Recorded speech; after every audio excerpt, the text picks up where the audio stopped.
Get these two off my plane right now. I don't care whose children they claim to be. Black kids in first class with tickets that look fake. Call security. I want them removed before we push back from the gate." Flight attendant Karen Mitchell's voice sliced through the cabin like a knife. 5-year-old Maya Carter buried her face in her grandmother's chest, sobbing uncontrollably.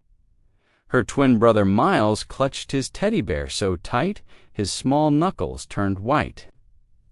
What Karen Mitchell didn't know, what no one on that aircraft could have imagined, was that one phone call from this elderly black woman would ground every single plane in American Eagle Airways fleet within the hour.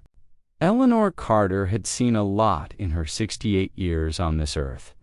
She had marched for civil rights in the 60s. She had raised a son alone in the projects of Southside Chicago, working 3 jobs just to keep food on the table. She had watched that same son rise from nothing to become one of the most powerful executives in American aviation. But nothing, absolutely nothing, had prepared her for this moment. "Ma'am, I'm going to need you to gather your belongings and exit the aircraft immediately. Security is on their way," Karen Mitchell repeated, her voice dripping with contempt. Eleanor kept her arms wrapped protectively around Maya while reaching for Miles with her other hand. "These children have valid tickets, first-class tickets purchased directly from this airline. You have no right to remove us." Karen's lips curled into a sneer. "Valid tickets, please. We both know how these things work. Someone made a mistake somewhere, and now you're trying to take advantage of it." "What exactly are you implying?" Eleanor asked, her voice steady despite her racing heart. "I'm not implying anything. I'm stating a fact. These seats belong to our premium passengers, loyal customers who have earned the privilege of flying first class." Eleanor felt her blood pressure rising, but she kept her voice steady. 68 years of navigating a world that didn't want her had taught her the value of composure. "My son purchased these tickets. He is a loyal customer. He has been flying this airline for over 15 years. Your son," Karen crossed her arms. "And who exactly is your son?" Before Eleanor could answer, a male passenger 3 rows back called out, "Can we speed this up? Some of us have connections to make." Karen turned and offered him an apologetic smile. "I'm so sorry for the inconvenience, sir. We're handling a situation with some passengers who don't seem to understand the boarding process." The emphasis on some passengers was impossible to miss. Eleanor had heard that tone before. She had heard it in department stores where clerks followed her through the aisles. She had heard it in restaurants where tables were suddenly unavailable. She had heard it her entire life, and she recognized it instantly for what it was. But this time, it wasn't just about her. This time, her grandchildren were watching, learning, absorbing every word, every gesture, every indignity. Grandma Maya whispered through her tears, "Why is the lady being mean to us?" Eleanor's heart shattered into 1,000 pieces. How do you explain hatred to a 5-year-old? How do you tell a child that some people in this world will never see past the color of her skin? "It's okay, baby," Eleanor murmured, stroking Maya's braids. "Everything is going to be okay." "No, it's not okay." Karen stepped closer, her patience clearly exhausted. "I've called for assistance. You can either leave voluntarily or security will escort you out. Your choice." Captain Robert Williams emerged from the cockpit, his expression stern. "What's going on here, Karen? These passengers are refusing to comply with crew instructions. They're claiming to have first-class tickets, but obviously there's been some kind of fraud." Captain Williams barely glanced at Eleanor and the children. His eyes swept over their dark skin, their casual clothing, and he made his judgment in less than 3 seconds. "Ma'am, my crew's decisions are final.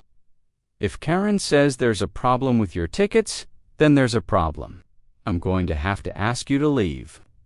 There's no problem with our tickets, Eleanor insisted. If you would just take a moment to verify them in your system. I don't have time for this. We have a departure window to maintain. Captain Williams turned to Karen. Call security. Get them off my plane. Miles tugged at Eleanor's sleeve, his voice small and frightened. Grandma, I don't want to go with the police. Did we do something bad? No, sweetheart. You didn't do anything wrong. Nothing at all. A businessman in the row across the aisle had been watching the entire exchange. He was white, mid-50s, expensive suit, gold watch. When Eleanor met his eyes, hoping for some show of support or basic human decency, he looked away. Can we just move this along? He muttered. I have a meeting in Chicago. Another passenger, a woman in her 40s with perfectly styled blonde hair, nodded in agreement. This is ridiculous. Some people just don't know how to behave in public. Some people, Eleanor had heard that phrase too many times to count. Karen's radio crackled security team en route to gate B7. ETA 2 minutes. Finally, Karen shot Eleanor a triumphant look. Last chance to leave with dignity, Eleanor looked down at Maya, still crying into her chest. She looked at Miles, his lower lip trembling as he tried so hard to be brave. These children, her grandchildren, the lights of her life, were being treated like criminals because of the color of their skin. Something shifted inside Eleanor, something that had been building for 68 years. Every microaggression, every sideways glance, every random security check, every job she didn't get, every apartment she was denied, every time she was made to feel less than human, it all crystallized in that moment into something hard and unbreakable. Eleanor's phone was in her purse. She could feel its weight against her hip. One call, that's all it would take. One call, and this entire situation would explode in ways Karen Mitchell couldn't possibly comprehend. Marcus had worked so hard to get where he was. He had sacrificed everything, his marriage, his health, years of his life, to climb to the top. Did she have the right to potentially damage everything he had built? Maya's sobbing intensified. Grandma, please, can we just go? I don't want to be here anymore. I want to go home. Miles was crying now too, silent tears streaming down his face. I want Daddy. In that moment, Eleanor's hesitation vanished. Her son had worked his entire life fighting against exactly this kind of treatment. He had taken this job specifically because he wanted to change things from the inside. And now his own children, his babies, were being subjected to the very discrimination he had dedicated his career to eliminating. Marcus would want to know. He needed to know. Eleanor reached into her purse and pulled out her phone. What do you think you're doing? Karen demanded. Calling my son. Oh, this should be good. Karen smirked at Captain Williams. She's calling her son, I'm sure. He'll be very upset that his mother's scam didn't work out. Eleanor ignored her and pressed the contact labeled Marcus. It rang once, twice, 3 times. She knew he was in meetings all day, important meetings about the future of the company. He had specifically asked her not to call unless it was an emergency. This qualified mom. Marcus's voice came through, surprised but not annoyed. Is everything okay? Are the kids all right? Marcus, I need you to listen to me very carefully. Don't interrupt, just listen. Something in her tone must have alarmed him, because he went completely silent. We are on flight 447 from Atlanta to Chicago. We are in first class in the seats you purchased for us. The lead flight attendant and the captain are attempting to remove us from the aircraft. They have called security. They are claiming our tickets are fraudulent. They have made the children cry. Marcus Maya is inconsolable. Miles is asking if he did something bad. Put me on speaker.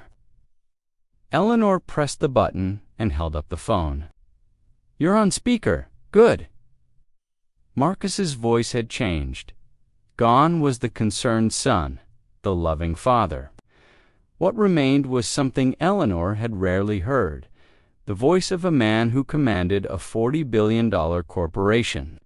Cold, precise, absolutely controlled. This is Marcus Carter. I am the Chief Executive Officer of American Eagle Airways. To whoever is listening, you have approximately 30 seconds to identify yourselves before I begin taking action. The color drained from Karen Mitchell's face. Captain Williams stepped forward, his expression shifting from annoyed to alarmed. Sir, this is Captain Robert Williams. I'm sure there's been some kind of misunderstanding. Is there, Captain? My mother just told me that you're attempting to remove her and my 5-year-old children from a flight they have legitimate tickets for. She told me that your crew has reduced my children to tears. That doesn't sound like a misunderstanding to me. Karen's mouth opened and closed like a fish out of water. Sir, we had no idea. The tickets looked. We weren't informed. You weren't informed that an elderly woman and 2 small children had the right to occupy seats they paid for. You needed special notification of that fact. No, sir, that's not what I meant. I have been listening to this interaction for the past several minutes. Miss Mitchell, I heard you tell my mother that some people don't belong in first class. I heard you threaten to have my children arrested. I heard you laugh when my mother tried to explain that her son had purchased the tickets. Mr. Carter, I am so sorry if I had known who they were. And there it is. Marcus's voice dropped even lower somehow, becoming more dangerous. If you had known, because it matters, doesn't it? It matters whose children they are. It matters whose mother she is. If they had been the family of a senator or a business executive or anyone you considered important, you would have treated them differently. That's not, Karen started. But they're just black people, right? Black people don't belong in first class. Black people with expensive tickets must be running some kind of scam. Black children crying on an airplane are a nuisance to be dealt with, not human beings deserving of basic dignity. The cabin had gone completely silent. Every passenger was staring. Several had their phones out recording. Mr. Carter, Captain Williams, attempted his voice, cracking slightly. I assure you that we will conduct a full investigation. You will do more than that, Captain. As of this moment, I am implementing Emergency Protocol Alpha. There was a pause. Captain Williams went pale. Sir, with all due respect, that protocol grounds the entire fleet. Every aircraft nationwide. I am aware of what it means, but sir, that's over 400 planes, tens of thousands of passengers. Then I suggest your crew starts treating passengers with basic human decency very quickly, Captain, because until I am satisfied that this airline can be trusted to transport human beings without discriminating against them, not a single American Eagle aircraft will leave the ground. Eleanor watched the realization spread across Karen Mitchell's face. The woman who had been so confident, so superior, so certain of her power just moments ago, now looked like she wanted to disappear entirely. Marcus, Eleanor said quietly, the children. I know, Mom, I know. His voice softened for just a moment. Are you okay? Are they okay? We're shaken, but we're okay. I'm getting on the next flight to Atlanta. I'll be there in 3 hours. In the meantime, I want you to stay exactly where you are. Do not leave your seats. Do not allow anyone to touch you or the children. If anyone at all, attempts to remove you, I want you to call me immediately. I understand, and Mom, yes. I'm also calling Dad. Eleanor's breath caught. Marcus, is that really necessary? They made Maya and Miles cry. Yes, it's necessary. The line went silent, but the call didn't disconnect. Eleanor knew her son was already making other calls, issuing orders, setting events in motion that would shake the entire company to its foundations. Karen Mitchell stood frozen in the aisle, her face a mask of barely controlled panic. Captain Williams had retreated toward the cockpit, already on his own phone, presumably getting confirmation that, yes, the CEO of the airline was indeed grounding the entire fleet. The businessman who had complained about delays earlier now looked distinctly uncomfortable. I'm sure we can all just take a breath here. And, sir? Eleanor's voice was quiet but firm. I don't believe anyone asked for your input. He shut his mouth immediately. Maya had stopped crying, though she still clung to Eleanor's arm. Miles was watching everything with wide, confused eyes. Grandma, he whispered, is Daddy going to be okay? Your daddy is going to be just fine, sweetheart. He's doing what he does best. What's that? Eleanor looked at Karen Mitchell, who was visibly trembling now.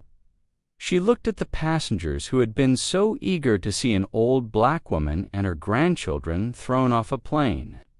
She looked at the captain pacing nervously outside the cockpit door. He's taking care of his family, Eleanor said, and God help anyone who gets in his way. The next several minutes felt like hours. Eleanor kept her arms around the twins, murmuring soothing words, while chaos erupted around them. Karen Mitchell had retreated to the galley, where Eleanor could hear her making frantic phone calls. Phrases drifted back. I didn't know. How was I supposed to? What do you mean, the entire fleet? Captain Williams eventually returned to the cabin, his face ashen. He stopped beside Eleanor's row, but couldn't seem to meet her eyes. Mrs. Carter, I want to apologize for Captain Williams. Elena's voice was pleasant but cold. I don't believe we have anything to discuss at this time. My son will be handling everything from here. I understand, but I just want you to know that I never intended, you never intended for the family you were mistreating to have any power. I know exactly what you intended, Captain. He flinched as if she had slapped him. Without another word, he returned to the cockpit. A younger flight attendant, her name tag read Jessica, approached cautiously. Unlike Karen, she looked genuinely distressed. Eleanor sensed that this young woman had been uncomfortable with the situation from the beginning. Ma'am, Mrs. Carter, can I get you or the children anything? Water, juice, anything at all? Eleanor studied her for a moment. You didn't agree with what was happening, did you? Jessica's eyes darted nervously toward the galley where Karen was still making calls. It's not my place to... It's all right. I'm not trying to get you in trouble. I just want to know if anyone on this crew had a conscience. Jessica swallowed hard. I wanted to say something. I should have said something. When she was talking to you like that, I knew it was wrong, but I didn't speak up. I'm sorry. I'm so sorry. It was such a simple thing, an acknowledgement of wrongdoing, a genuine apology. But after the past 30 minutes, it nearly brought Eleanor to tears. Thank you, she said quietly. That means more than you know. Is there anything I can do? Anything at all? Just stay close in case the children need something. And Jessica, yes, ma'am, when everything comes out about today, and it will come out, I'll make sure my son knows you weren't part of it. Jessica's eyes welled up. She nodded quickly and moved to stand a few feet away, ready to help, but keeping a respectful distance. The cabin intercom crackled. Ladies and gentlemen, This is Captain Williams. We've received notice that there will be a delay before we can depart. Please remain in your seats. We apologize for any inconvenience." A delay, Eleanor almost laughed. If Marcus had truly implemented Emergency Protocol Alpha, there wasn't going to be any departure at all. Not from this gate, not from any gate at any American Eagle Airways location across the country. The businessman in the expensive suit was on his phone, growing increasingly agitated. "What do you mean, all flights are grounded? I have a meeting in." He listened, his face reddening. "Every plane. How is that even?" He was still ranting when the 2 airport security guards Karen had called finally arrived at the boarding door. They looked confused, having received a call about unruly passengers, but finding a cabin that was quiet except for one irate businessman threatening lawsuits. Someone called about a disturbance. The lead guard asked. Captain Williams emerged from the cockpit, looking like a man who had aged 10 years in the past 15 minutes. That was, "There's been a misunderstanding. The situation has been resolved." The guard's eyes swept the cabin, landing on Eleanor and the twins. "Ma'am, are you okay?" Eleanor considered her response. These guards had come to throw her off the plane. They had been summoned by a crew who had decided, based on nothing but the color of her skin and her grandchildren's skin, that they didn't belong here. But they had also asked if she was okay, which was more than anyone else on this crew had done. "We're fine now," Eleanor said. "Thank you for asking." After the guards left, the cabin descended into an uncomfortable silence. Passengers shifted in their seats.